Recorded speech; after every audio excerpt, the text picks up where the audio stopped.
As Paul's going through his presentation here, questions that you have or comments that you have on things that he's talking about. I don't want Paul just to talk here for an hour. We want it to be interactive. I'm going to manage the question portion here.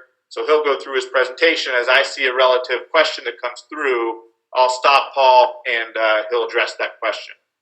So with that, I'm going to turn it over to Paul. Great. Thanks, Dave. Always appreciate the opportunity to get in front of a bunch of coaches who are interested in adding kind of the mental game to their toolbox. And I want to think about you as coaches reaching all of your athletes with some of the content I'm going to share with you today, and hopefully impact all of your athletes in a way that's going to help them perform their best. So I get a lot of questions as a sports psychologist about, how can we motivate athletes? How can athletes perform their best? And I want you to think back to athletes you've worked with where you are absolutely convinced that they have the physical gifts, that they're doing the training. And there's something about their mental approach, their mindset, something maybe happens to them in competition where their game plan goes out the window, where it's a mental issue. And so what I like to do is to give coaches kind of an overview, an introduction to some of the sports psychology areas that we work with in general terms, and give you guys today some tools that you can take away and use in your practices and use with all of your developmental issues you have with athletes. I really will encourage you to type your questions in so that Dave can feed those to me, and we'll get through this stuff and see questions you have at the end.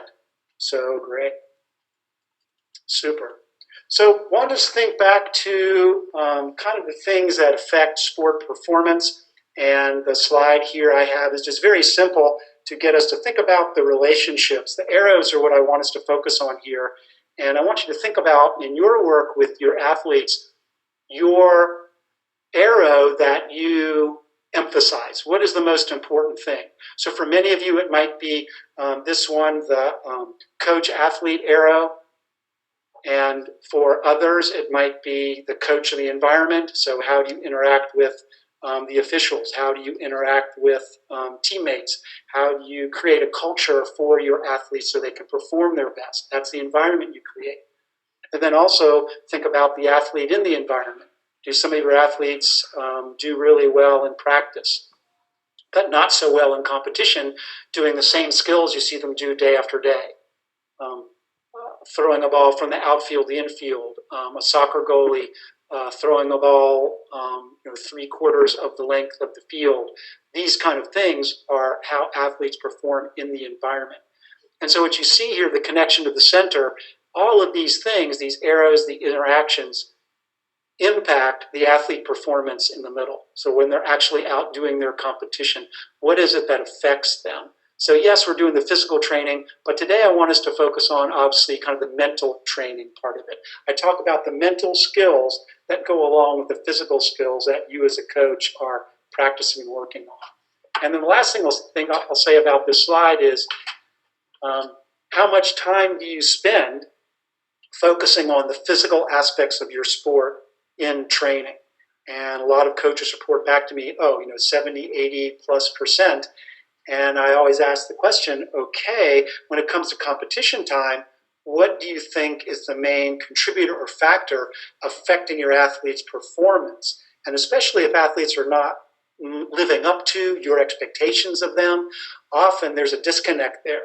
Coaches will tell me, like, yeah, I spend 89% on the physical training, but in competition, it's 50-50, it's even 60-40 on mental issues. So I guess what I'm trying to encourage all of you to today, and what you're going to take away, is I want you to take some of the tools I'm going to share with you and integrate these into your practice, your training, so that you are emphasizing more of the mental approach to sport performance than you have been in the past. Some of you might do a whole lot of it and you don't need to change much. That's great. Take away a couple of tools that maybe you haven't been using.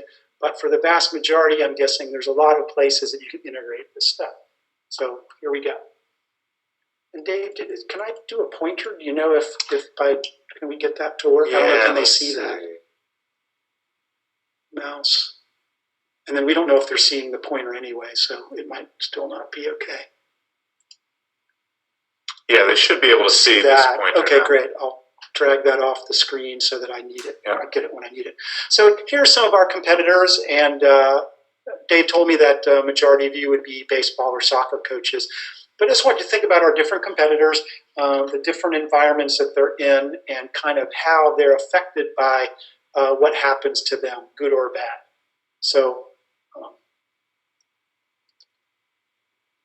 you have to drag it down. Sorry.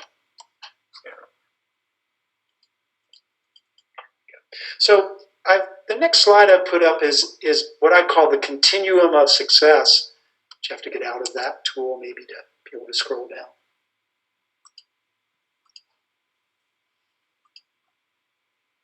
There you go. So the question I have here is, this is a slider, and to what place do you move the slider as far as your emphasis in training and competitions, what we talked about a moment ago. And I want you to get in the habit of trying to make yourself, as we say, getting comfortable with being uncomfortable, is pushing your slider a little more towards the mental than what you're doing now. Because again, the feedback that I get, especially at the highest levels, the professional athletes I work with, we all talk a lot about how this emphasis on the mental side is really helping them, and not so much de-emphasizing the physical, but making the physical just as important as it has been. Go to the next slide. Thanks. So the question we get is what is this competitive edge? How do we get it? How do we keep it? And one of the first things that come up from many coaches I talk to is the idea of mental toughness. And I have a slide, the next slide coming up in a minute, is kind of describing what that is. So we'll talk about that and kind of where mental toughness fits in. And I will ask you on that slide, kind of where do you fit in on how you emphasize this? And are you teaching some of those skills? When you get to look this up more on the internet, if you look up mental skills training, sometimes it's abbreviated as MST, or you might see psychological skills training, PST. But any kind of Google search, looking for those things, and put in your sport, because you'll get very sport-specific feedback. I know you'll get hundreds of thousands of hits, because this stuff is all over the internet as far as finding things. And I certainly can provide Dave with maybe a one-page sheet of links when I get back to my office that he can share with you guys after the webinar to give you some more places to go to. So I have this discussion with coaches, usually around pizza and lemonade, after competition, and that is this mental toughness inborn, it's genetic, or is it learned? And I'm of the opinion that the vast majority of it is learned. Yes, some people have more of that, but I do believe that it comes from their background.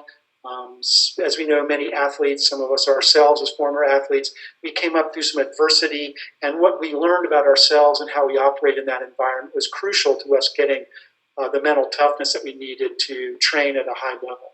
So my last question here, obviously, is can you teach this? And I'm absolutely convinced that all of you absolutely can as sport coaches. So here's some more of our competitors, again, doing some different sports, and a lot of these are individual competitors. And I want you to think about kind of the mindset they have and what they have to do to execute their skills in the moment. Some of these sports, very ballistic moments, things happen very quickly, and how these athletes are able to get in the flow of the game and let their bodies do what they practice.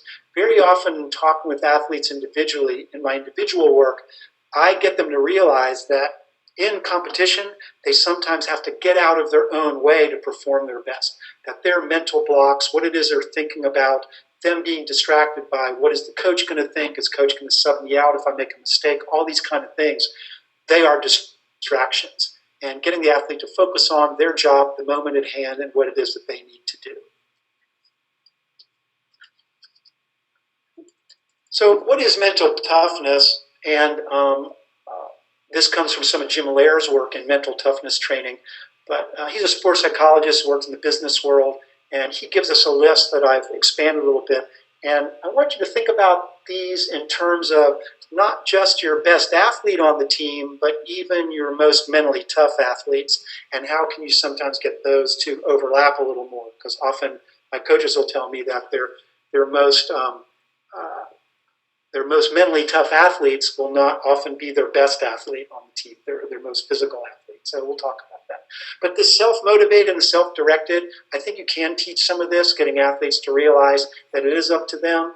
And when athletes tell me, we want a coach that motivates us more, I always push that back on the athlete is, as a coach, I'm going to teach you how to motivate yourselves. And the first way I do that is by being self-motivated. I role model for them what being self-motivated looked like. And getting my team culture to realize that they are to be self-motivated. So if we're going to set up for a soccer or baseball and somebody's got to set up cones, I sometimes have to say something just one time. Oh, for this drill, we'll need the cone set up in this way. And in my practice, the rest of the time we're doing that drill in future practices, I don't have to say anything about the cones because my captains, they're leaders on the team, maybe they make the freshmen do it, I don't care. But someone else is taking care of that. I don't have to keep reminding them and getting them to do it. They're self-directed. They know how to do this and how to get set up for the next drill so that we're more efficient. Positive but realistic. I think this is the art of coaching as opposed to a little more of the science, where some athletes are going to be able to handle a little more of the tough love, you telling them what it is and what's really happening. But I never try to dash an athlete's dream. So I get athletes coming to me and say, Dr. Paul, I want to someday play on the Olympic team. And I would say, great, even though in my head I have not seen evidence of the talent that it takes to do that. I might say, that's great. I know the path you're going to need to take to get there. And today in practice and then tomorrow in practice, I know what you have to do to make that happen. And so I put them on that path and I get them lined up for motivation, what it is. But the realistic part is this isn't going to happen in 2 weeks. And for this athlete, it won't be 2 months, and it might not even be 2 years. Determination is another one, is teaching athletes what determination looks like and how they can be more determined. Sometimes I get former athletes from our sport or our team to come back and give us talks to our team and try to get them to realize what does determination look like and what determination do they need to be able to achieve the things that they did. Managing their emotions. I don't like the word control your emotions. Again, as my psychology training tells me that emotions come up for a reason, and often we can't control that. And sport is a place where emotions are part of what it is that we do. But how you manage how those emotions come up is really important. It's really important as a coach, obviously, that you don't go off on the officials, that you don't go off on a player, that you manage your emotions in a way, but understand why you're feeling that powerful emotion in the moment, and then manage it in a way that's appropriate and you can still get the job done. Calm and relaxed when the garbage hits the fan or when things are getting very intense, the last 2 minutes of a tight game. I need you to be the role model emotionally so that athletes can kind of come to your calm, positive place. And that's how you role model this idea of we can handle this. And you've heard the saying, I hope, from the Russian military. They say more sweat in training, less blood in battle.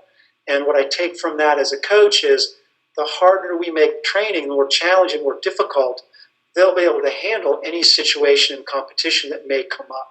And I think this is a place that, although we might not be able to simulate competition exactly in training, this is the closest we can come to it in creating that mental toughness for them that they can try to emulate, simulate in training. So when competition happens, they won't be surprised, they'll be able to manage what happens. I like athletes that are energetic, and I want you to think about what ready for action looks like. Again, it's this positive body, what's what I'm looking for, the kind of the nonverbal signals we have, body postures and things, that tells us someone is ready for action, that they're energetic, they're ready to go. We get a lot of these people in athletics, in sport, but sometimes athletes, you have to remind them is, what are you projecting? What do people say? Your head is down, your chest is down, you're looking at the ground, you're dragging your tennis racket, your gloves dragging behind you, your bat's dragging behind you. That's not okay. That's not how I want you to look in practice or in competition, because you send out an image to other people, teammates, your coaches, even the fans, spectators, and of course your competition. I want you to look a certain way. What does your game face look like? Same thing with alert and focused. I'm going to talk about concentration and focus being its own mental skill and how that is. And this idea of doggedly self-confident, I never want confidence to go down after bad play. I'm assuming some of you or many of you as coaches are golfers. If you have a bad round, I still need you to be confident that you're a good golfer. You had a bad round. It happens to all of us. We didn't play as well as we needed to that day or we wanted to, but I know what I need to do as an athlete and certainly as a coach, how to fix that. And I have the confidence that we can go back to practice. Very often I spent a lot of time as a coach when I was coaching on the bench, writing down things I wanted to do in practice the next week, because everything was being presented to me on what my team's and individuals' weaknesses were in that day. And so all I had to do was write it down and help me create my practice plans for the week. But I'm confident that we can fix those things. And the last and the most responsible thing on this slide is definitely responsibility. We need to teach and create a culture for our athletes that they feel fully responsible for their performance. Athletes, sometimes it's our best athlete, gets very comfortable with blaming other things. Oh, the officiating. Oh, the grass was wet. Oh, there was mud on the field, whatever it is. And that's the kind of thing I want to get my athletes away from saying that they are the ones who say, no, it was me. I should be better at playing in the mud. If the officials are making bad calls, I know what I need to do to play through that. And again, I think that's a skill that you teach them in training and then they bring that to competition. Great. So, Paul, we've got a couple questions that have come through from Baseball Heaven. So the first is, if you've got a team with a lot of athletes that are not self-directed or motivated, right? How can you move them along that pendulum? You talked about, a lot of this can be taught. It's not necessarily inherent. Yep. So how do you move them along? Yeah, I think the simple answer, and then I'll get into some specifics, or the general answer and then some specifics is, first, I want you to try to simulate competition in practice the best you can. And the way I talk to athletes about that is I want you in practice as an athlete to make practice more competition-like for you. And then I want you to make competition more practice-like. Because a lot of times in practice, we'll see them joking around with their friends and, in between drills and this and that. They're kind of loose and relaxed. I'd like to see a little more of that in competition. Not that they're not serious, but they're relaxed. But then in practice, I need to see them to ramp it up a little bit, that there's less fooling around, there's more efficiency, and they're pushing themselves within drills to a level that they can get close to what that feeling is like in competition. So they're simulating their own kind of mindset that they want to have in competition in practice more and more. And then the specifics of that, for me, I try to design drills that have consequences. And remember, I don't believe in exercise as punishment. I hope that none of you coaches are doing push-ups, sit-ups, running laps for groups that lose a little scrimmage thing. I think there's other ways we can do things that you have a cost for athletes or a reward or benefit for a group of athletes in a drill, or a group of 3 or 4 that are working against another 3 or 4. I'm thinking about a 4v4 thing in soccer where the group that wins the little scrimmage, the little drill, gets to get a reward or something like this. I think there's all sorts of ways we could build that in. That becomes part of the team culture and how they can do that. Great. And then are there any specific exercises that a coach could do to increase mental toughness, whether it's, putting them in a situation mentally and how they respond to it? Yeah, that's something that I do when I get called in to consult with teams. We'll do things like rope courses and challenge activities. And again, if you're not comfortable or it's too expensive and just not practical, there's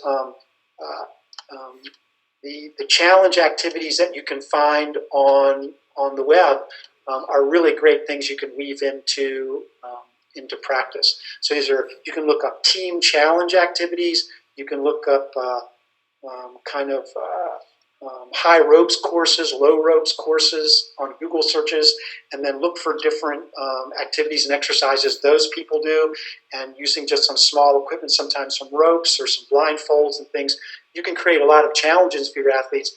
Just taking a few minutes in practice, at the end of every practice, maybe you do one of these activities that challenges them, that puts them in an uncomfortable situation. They've got to figure out how they can get through that to be better at it. Great. Another question from one of our baseball coaches, which is specifically dealing with younger athletes, 8 years old and under, in the sport of baseball can be dangerous if they're not focused. The ball could come at them and hit them. So any ideas on how you keep them focused at that young age? Yeah, we're working against a culture that's working against us. As the research is clear to us, our young people have shorter and shorter attention spans because of what they're experiencing with screens, remote controls. You know, your kids can surf through 300 channels on a satellite TV in 4 seconds. So this attention span is a big thing. So what I try to tell coaches with younger athletes is we try to make the drills a little faster, shorter drills. And so you have more drills on your clipboard for that day. So you're rolling through things a little quicker. And I also think that you need to have cue words. Cue words are things that are reminders for kids that when you say the cue word, it draws their attention and focus back to what their job is. And some of these cue words might depend on the individual. You have some more skilled players on your team, less skilled. So for an example, for baseball, I might have a kid that's dropping his elbow in the batter's box. And so hopefully as a coach, if you just yell out elbow, you've taught your team what that means is you're dropping your elbow, please get your elbow up. And so we have all these different kinds of shorthand, for our athletes that we kind of arrange with them ahead of time. And for me, if you put in the context of cue words, you're getting their focus back to whatever it is and trying to keep away from what ends up being a distraction. Their friends are distracting you, getting distracted by something in the environment. It's getting them focused on what is their job in the moment. So I'm in the batter's box, I might have 3 things I'm supposed to be paying attention to at that moment. Or if I'm on the mound, or if I'm playing second base and the ball's in play, what are the 3 things I should be paying attention to? And coaches, this is a key moment. If ever an athlete asks you a question, what should I be paying attention to at that moment? That is a critical question to answer. Take the time, give them the attention they need, because that's such a critical focus and concentration skill for them improving in that skill in the sport. And sometimes when an athlete asks me a question like that, I'll stop the drill and the practice to get everyone to hear my answer, because it's such an important key for focus and concentration, which is actually coming up on a future slide. I'll talk about that more specifically.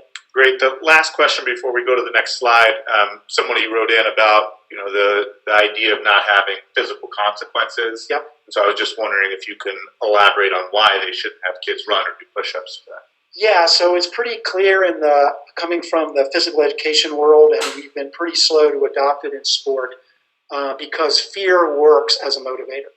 And I want you to realize is that anytime you're using physical punishment as a motivator, you are incorporating fear into your practice. I do not like fear how I'm motivated as a professional in my work. I hope that your bosses, whoever it is that works with you, is not using a lot of fear. So I always ask the question to coaches, why do we get to use it so much? It's not a great long-term motivator. It does work in the short term, but I also could hold a gun to people's head to motivate them. Usually we don't think that's a good idea. You're operating on fear. So the second idea there is that what we can do, there are some things that we need to do punishment for, and punishment is when someone has violated team rule, a kid has been bullying, something has said a word that's inappropriate on our team, those kind of things. And for those situations, I like to give kids timeouts because you're taking away from them what it is they're there to do, which is to be active, to play with their friends, play their sport. And so if there's a moment, and again, just because they lose a drill or they get the wrong end of a score in a scrimmage, that doesn't serve punishment.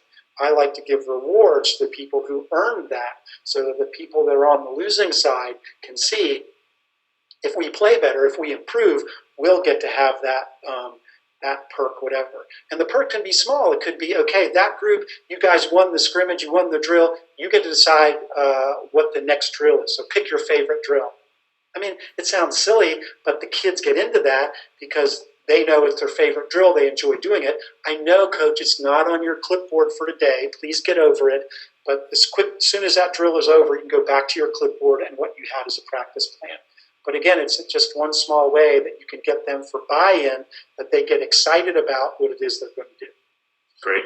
We've got some other good questions here, but I want to keep us moving on the presentation. So got a lot of slides to get through. Yeah, I'll come back to these. Appreciate that. Yeah. Thank you. So again, these ideas that we have about what we can do to get our athletes more mentally tough. And what I have here is these are what we call the big six in mental skills training. So if you look up psychological skills training or mental skills training on the web for your sport, these are the ones that you would find. So goal setting is number one. And I have slides for all of these are coming up. This is just a preview. We're going to talk about imagery and visualization, the most powerful tool we have in sports psychology. We've already talked about focus and concentration. I have a slide with some tips on that. How athletes can manage their arousal and activation. So in some athletes' cases, I'm thinking about maybe a soccer tournament where the kids have a couple of games in a day. What do they do in between games? And how can they manage stress? How can they be relaxed? All those kind of things. And then, of course, the last two, very, very important. Coaches ask me these questions all the time about motivation. And then it might surprise you as a sports psychologist, but the number one issue that I work on with all of my athletes and individual, and this includes my Olympians and professionals, I'm going to see 4 of them this afternoon, they work on confidence too, even at that level. So with you working on it with your athletes, do not be surprised. That's something you have to constantly work on to help them with. So here's some of our athletes. Imagine that the mental skills are important for them. I just want to draw attention to my softball batter down there. I call that the slugger picture. What I love about this photo, and like I share it with coaches everywhere, is the look on her face. To me, it's the confidence and belief that she's going to hit the ball, but it's also the focus and concentration that she is ready to do. And then my upper slide there, my thrower, Jill, that confidence and again that focus and concentration to do what she does, to throw that ball as far as she does, it takes an extraordinary level of concentration focus that we'll talk about where that comes from. So how can you do this as a coach? I think the first thing is making sure that you get on the same page with your athletes, and that is discuss your approach with the team or with individual athletes, maybe captains, but making sure you're letting the team know, here's what I'm going to be doing. I'm going to be incorporating more of the mental training into our practice so that it gives you an edge, it gives you this focus and what we need in competition, because I see that lacking. And you can talk to them about that. You can try to assess their status of mental skills. There's questionnaires on the internet. There's just asking them, again, asking your assistant coaches, maybe previous coaches of these athletes how to do that. Try to build in some sort of a timeline or schedule how you're going to do this. I hope that you evaluate the program after a season, and then I just want you to look for ways that you can add mental training things everywhere that you can, because you really can do it in many, many more places. We're not going to the next slide. Thanks. The idea here on how we integrate mental training into our athletes' training programs. There's an education phase. You can stay on the pointer because it's going to go on this quickly. There's an education phase, an acquisition phase, and a practice phase. And we like to make sure that we understand educating is teaching the mental skill. Acquisition is a time period where the athlete has to integrate this skill into their practice and their competition. And this is very, very individual. So the education phase we can do in a group setting. Sometimes I'll come in and do these talks to teams. But then the acquisition phase is how does that athlete then take that skill and integrate it into their practice? That sometimes is the tripping point, and you might need to work with some of the athletes individually. Then the practice phase is just the repetitions. So the analogy I like to give on this slide is just like weight training. I'm going to teach an athlete a lift in the weight room. They're going to take a little while to learn how to do that lift so they can put enough weight on the bar safely. For instance, if it's a power lift, an Olympic lift, that they're learning how to do it safely. They can put enough weight on the bar that they can get a workout in, that they're doing the work safely. That's the acquisition phase. And then we turn them loose with a workout plan that they then do the repetitions in the weight room. We know they're doing it safely. We know they're doing it properly. And then they're getting the benefit out of it. That's the practice. So just like weight training, you can't do 2 sessions of imagery and expect athletes to go away, and that's all the imagery they need for a season. I would say the same thing to coaches. Would you only do 2 weeks of bench press? It just doesn't work that way. It's something they have to practice and continue doing time and time again. The repetitions is what helps. Paul, I'm going to stop you for two quick questions here. The first is, are there differences in the way you should approach different age groups, genders, etc., in practices with developing mental toughness? Absolutely. I think you always have to recognize the developmental level of your group. There are definitely some gender differences we need to keep in mind in coaching boys and coaching girls. I recommend you do the reading. There's some great books out there from some of the famous coaches. Catch them doing something good from the women's national soccer team coaches. Talk about that. And then Anson Dorance's book from North Carolina Soccer has a lot of great section about how he had to adjust as a male coach on how to coach girls and women, and just really insightful. And then, of course, at different ages, it really does have to do with their development and what they're able to handle in regards to mental toughness. You can be tougher on a group of college and high school athletes as far as expectations, as far as the tough love, than you certainly can with a group of 7 and 10-year-olds. And again, this is some of the stuff that's not taught in books. I recommend that you get some mentoring from experienced coaches with working with those groups to try to pick up some tips, take some other coaching seminars. Maybe that's a good idea for a future seminar, is to get someone to specifically come in and talk about that for this group, because it's a great question and there's a lot of stuff we can give them on that. Yeah. And then the other question here is, what's the best way to deal with the situation where a child's parent is placing undue pressure on the child to perform and it's causing severe mental stress for the athlete? Yes, I get a lot of questions from coaches on this. We seem to be working sometimes against the parents, or the parents are working against us. And we need to get the parents on our side. And in those of you who have the Positive Coaching Alliance training know we talk a lot about this. Having a parent meeting, getting the parents on the same page as you, and teaching parents no coaching from the stands. We want to get the parents away from the dreaded PGA, post-game analysis on that ride home in the car, where they're berating the kid and getting on them for the mistakes. And I think there's a lot of ways we can do this with parent handouts, giving parents websites, maybe even appointing a parent leader that is the kind of the team parent, and they can actually go in the stands and sit with some of these parents who might be negative cheering or doing some things, and teach them how to be a good veteran parent that's positive and helpful of the coach. And the last thing I'll say, and this is luckily I'm far away from all of you, so I can run quickly, but coaches don't like to hear me say this, and that is, I recommend for my younger groups that you require each parent to volunteer for one practice as an assistant coach. And I know what you're thinking. I get pushback all the time. Paul, there are some parents, I don't want them any near my team and anywhere near my athletes. I get it, but what I found is once that parent sees how hard your job is, it's much easier to win them over, because you are taking care, you're teaching, you're responsible for the safety of their kids for those hours during the week. Getting them on your side can be a big tool that will work in your favor. The other just example I'll share here, Paul, I coached my daughter's 6U softball team. Yeah. And just this last weekend, we had a game in 6U, the coach is pitching. Uh-huh. And, some of the kids, their parents will be trying to point direction at them while they're hitting. Yep. Especially at the younger age groups, 6, 7, and 8. You can really see the kids' eyes going back and forth. Do I listen to the coach? Do I listen to mom or dad? And it affects their performance. Absolutely. And I think parents are so focused on performance that if, as a coach, you do some education to let them know that that's going to affect their kids' performance, then I think you can help make a change there. Yeah, and the topic again for another webinar is this idea between a mastery approach versus a process or a learning approach, and trying to get the parents, but certainly the kids, to move away from outcome orientation to a mastery climate, and it changes everything. You can do that. So, yeah, let's keep going here and we'll get through these slides so we can get through in a reasonable amount of time. So a lot of coaches ask me when the time to implement psychological skills training.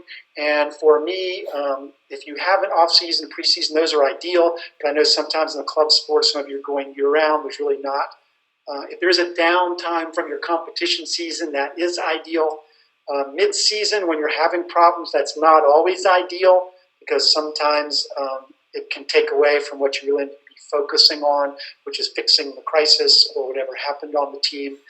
And then mid-season, again, as I said, is not ideal because you want to try to make sure that you're building from pre-season or beginning of the season with maybe more mental skills, and then the acquisition phase and the practice phase is a little smaller and shorter during your regular competition season. There's a couple more of my athletes. We can just go that. So some common problems we see in mental skills training.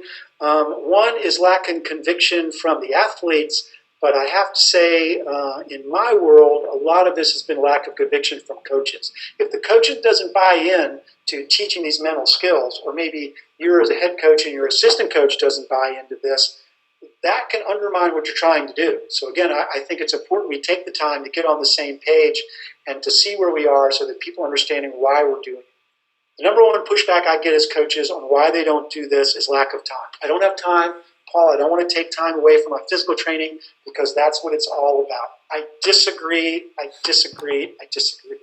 Yes, we have to teach the physical skills. Yes, of course we have to spend time, especially with the younger kids, getting to do things safely.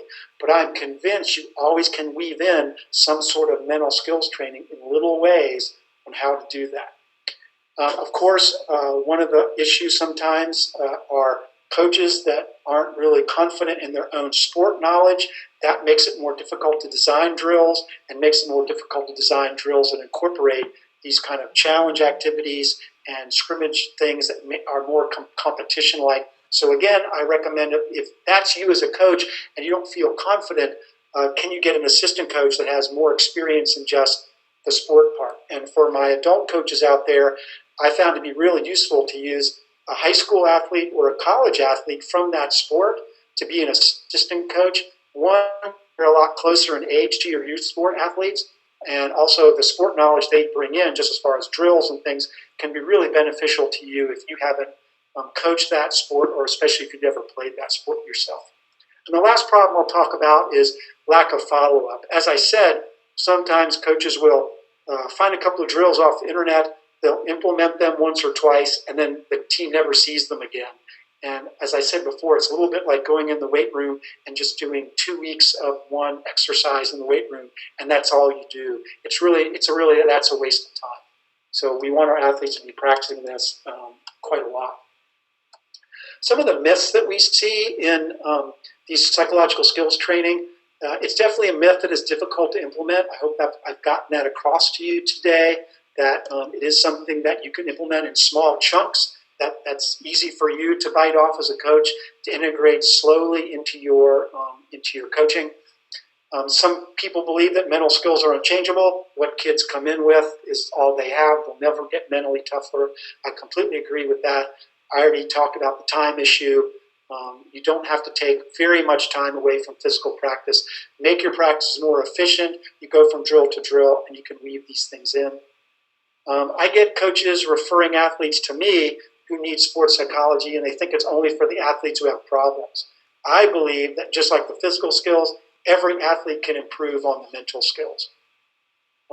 They sometimes say it's only for elite athletes. Nothing could be farther from the truth. I've seen the top Canadian sports psychologist doing mental skill training, just like he does with his gold medalist, with a room full of kindergartners. And he just adapted the topic, he adapted the wording, and the kids did great. They love it.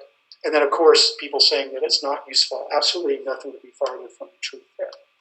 So let's go through the mental skills, the big six, quickly. I know there'll be a lot of questions here that you want some specifics. Again, it's something that we can do at another webinar, or I can provide some links for Dave to share with you guys. But let's look at this. I mentioned this quickly before about this outcome versus process orientation. And in goal setting, it's really important. So many people go right to outcome goals. And what I ask athletes and coaches all the time, that's fine that is your objective, and I name it differently, but what are the goals that are going to get you there? And so if someone says, I want to improve my batting average by a certain percentage, I go, great, how do you become a better batter? And then that's how we do the goal setting. So the goal setting is about the performance ideas on I might have to spend some more time in the batting cage. I might have to spend some more time in the weight room because I'm not strong enough. I might have to choke down on the bat for a little while until I get stronger to get my wrists around, whatever it is. Great. For 7-year-olds doing a throw-in in soccer, it might be a strength issue. It might be a form and technique issue. So we'll talk about that process of performance as opposed to outcome. I want to be able to throw the ball all the way into the goalkeeper from the sideline. We want to make sure that we make goals not too challenging because that gets overwhelming, but also not too easy for athletes because that gets boring. You want to hit that sweet spot in between so that goals are just beyond their reach, but not too far they don't believe they can do it. Make sure the goals are realistic versus unrealistic. What we mean here is a kid is probably not going to improve their vertical jump by 6 inches in a month. That doesn't happen. So again, it's making sure that when you set goals, a volleyball player is saying, I want to improve, a soccer player is saying, I want to improve my vertical jump for heading. Great. Here's a time that it'll take to do that. I'm realistic with that. And then, of course, the more specific we can make the goals, the better that our goal-setting process will be. So, again, instead of just saying I want to improve my vertical jump, it's I want to improve my vertical jump by 3 inches by the end of the season. Something like this might be more specific. The next page of goal setting I want us to talk about quickly is it is important to be realistic, but as we talked about the different age groups, maybe having, I call it velvet gloves, if you handle younger kids more carefully, is you have to be considerate. You don't want to crush someone's dreams. I think there's a way that you can do the tough love thing that doesn't hurt someone's feelings tremendously. But again, we're being realistic, but I can help coach you to get there. I think it's important to use combinations of short, intermediate, and long-term goals. Short-term goals are 2 weeks or less, intermediate are about a month or so, and the long-term goals are 6 weeks and out. And again, especially with kids, I'd never want to have goals, spend too many goals that are a year because it's just so much for them to wrap their mind around. It's just hard for them. You can have those kind of goals as a coach, what you want to do for your team, that's fine. But in goal setting for athletes, I like to do that combination. Please make sure that while they're working towards their goals, you're giving them accurate, positive, and the word I like is sincere feedback. That you're saying, great job, I know you're getting it, that they hear and feel the sincerity in your voice. I can't tell you how many coaches, because we're adults, we understand sarcasms. Believe me, 7- and 8-year-olds do not understand sarcasm the way we do as adults. I need that to go away from coaching kids because I get a lot of pushback from kids saying, well, coach said I was doing a good job, but he sure didn't act like I was doing a good job. So kids pick up on that disconnect pretty easily. You need to gain the athlete's acceptance in this goal-setting project, that they are on board with the process and how you're doing things and your expectations. And then, of course, I need you to circle back and reassess this goal-setting strategy if you need to. If it's not working and they're not achieving their goals, we go back to the drawing board. I don't throw out the whole program. I just go, something wasn't right in how we assessed where you are and how you're developing, and we'll just go back to the drawing board to do that. I don't think it's that difficult.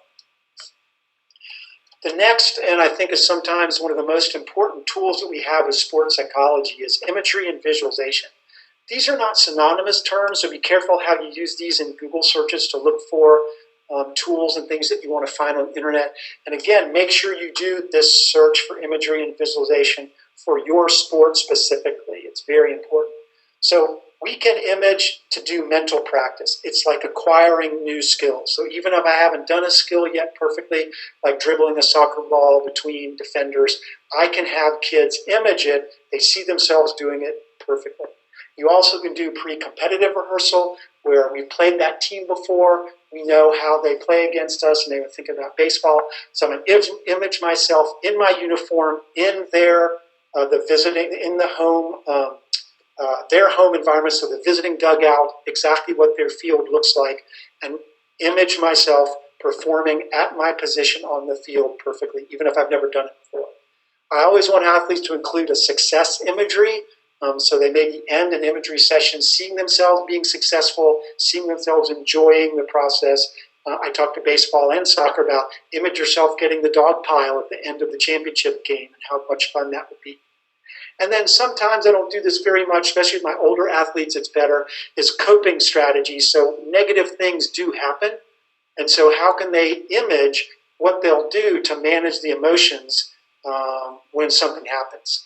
And maybe I get hit by a pitched ball, and as a batter, how do I recover from that quickly and still go ahead and be a base runner and manage my emotions with all those kind of things. Some quick guidelines here. I'm running out of time, so I can't really go into all of these, but you have it on the handouts and things that you have with the webinar. But obviously, we have to practice imagery on a regular basis. I try to make imagery vivid, that is using your senses, vision, but also hearing, smells, the feel. What does it feel like when you accelerate from being a batter to run down the first baseline? And getting that feeling in your body when you're doing the image actually makes it useful. We try to get athletes to image from both internally and externally, and sometimes imagery can best be accomplished when they're relaxed. So doing a relaxation session with the team, getting to lay down on the field, and actually walk them through a relaxation script that you can find online for your sport. And also trying to do imagery in practice as well as competition. So something I use imagery for in practice, when I'm teaching a new drill, we've never done this drill before, I'll talk the athletes through the drill. We might even walk them through the drill. But then before we break up into small groups to go to the different parts of the field to do the drill, I will actually get them to stop for about 10 or 12 seconds, close their eyes wherever they're standing, and to get them to image themselves doing the drill perfectly, just like I taught it. And so what they're doing is they're getting a rehearsal immediately after I demonstrated the drill. In between the time they go away, have to set it up, and they might rotate through before they even get to do the drill in their small group. You're getting another practice attempt in there before they go to do that. You're not losing time. So I find that to be a useful use of imagery in practice. You can scroll through that, just have more of my competitors there. So I think the last imagery slide is some athletes can use video using YouTube.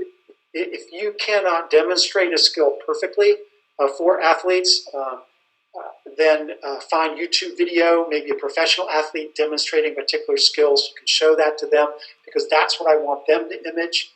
And then using keywords, teaching them the keywords to be able to do an imagery component. So they rehearse the keywords you want them to use. Try to get them to imagine, especially ballistic skills in real time. So a baseball swing, catching the ball, throwing to a base. I want them to do the imagery actually in real time because it makes it more realistic for them. And then again, a little bit with older athletes, if you're using journals or sport logs, get them to include in their log the imagery practice that they're doing. So they're keeping track of it, and then you can kind of track it as a coach to get them to build and to do a little better, a little more. Next topic we'll talk about quickly here is relaxation and stress management. We've all seen athletes that are too stressed out to be able to perform their best, too anxious, too activated, too aroused. And I please want you to get away from yelling the relax command. I've seen it happen all too many times when athletes are nervous and you scream relax from the dugout or from the sideline. It's sometimes hearing the coach's voice screaming actually stresses the athletes out more.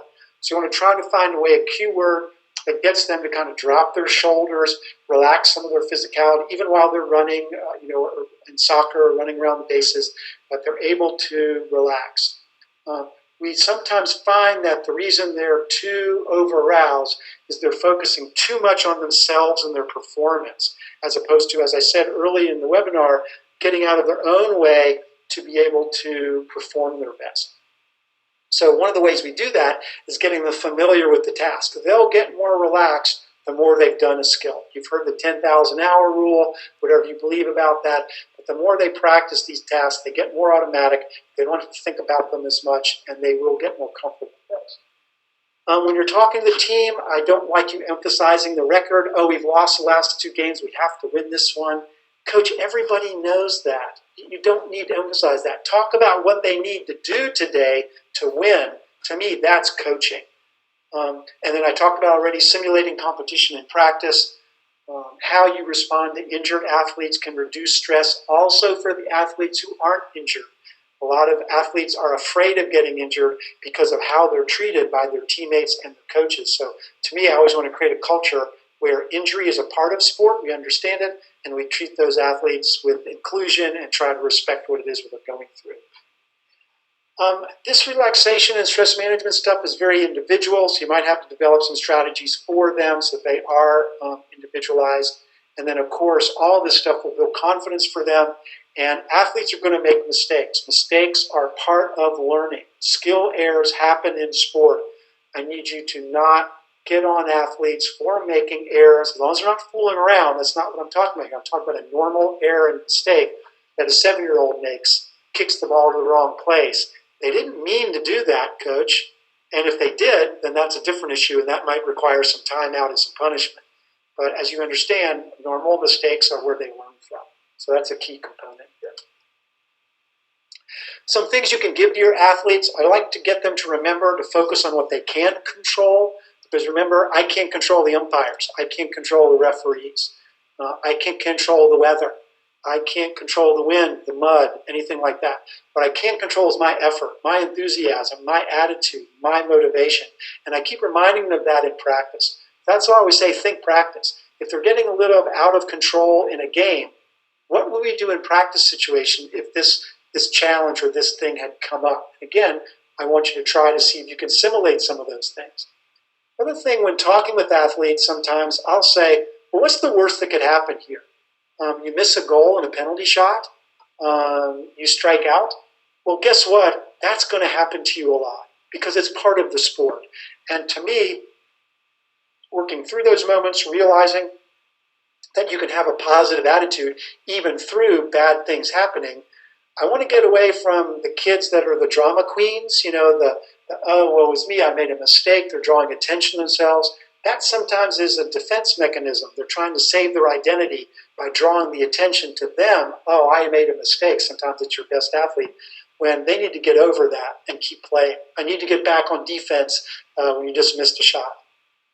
Keeping active in movement, and then cognitive strategies or thought processes they can use to manage the negative thoughts. I give this to athletes during the Star Spangled Banner. A lot of athletes will tell me, in between the time that I've done my warm-up, but before actually starting playing, I'm the most anxious. I want to get going. I'm really amped up, but I have to stop and stand still. And a lot of younger athletes struggle with that. So try to give them some thought processes to distract them from the anxiety and things they can do.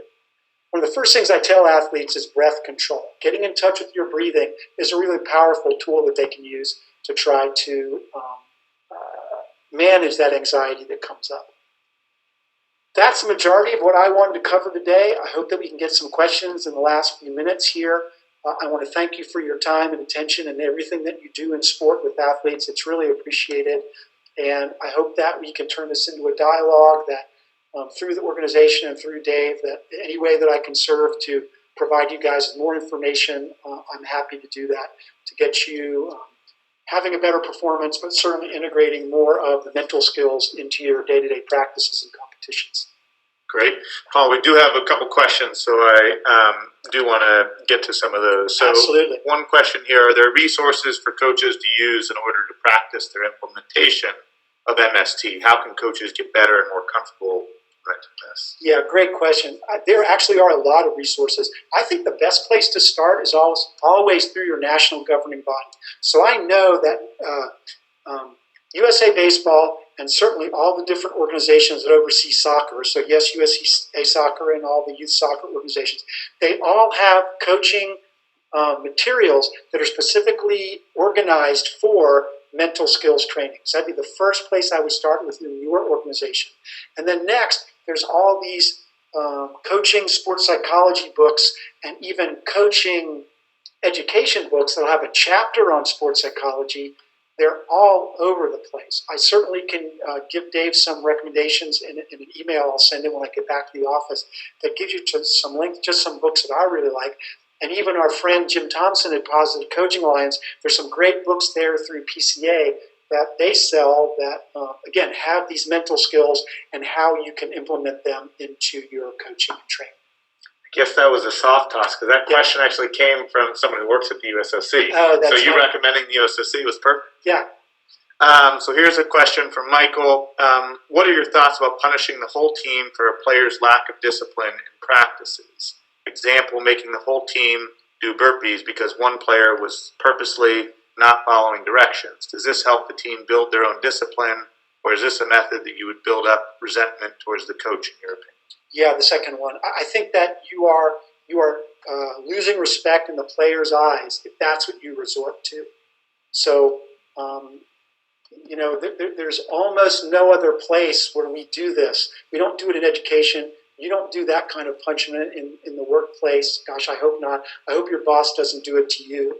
And I think that there's a way that if somebody needs punishment, it's their individual choices they made. You described the athlete made a choice to do something that was inappropriate. Well, then I deal with that athlete on an individual basis. That athlete has to do a timeout. And something, if you don't like timeouts, I got pushback from my football coaches on this one with kids, and it says, oh, my kids will never respond to a timeout.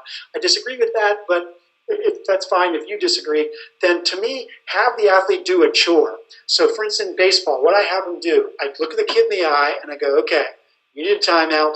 That was inappropriate. I explain exactly what it is that they did, the behavior that I don't want to continue, and here are the consequences. I want you to go over to the bat bag.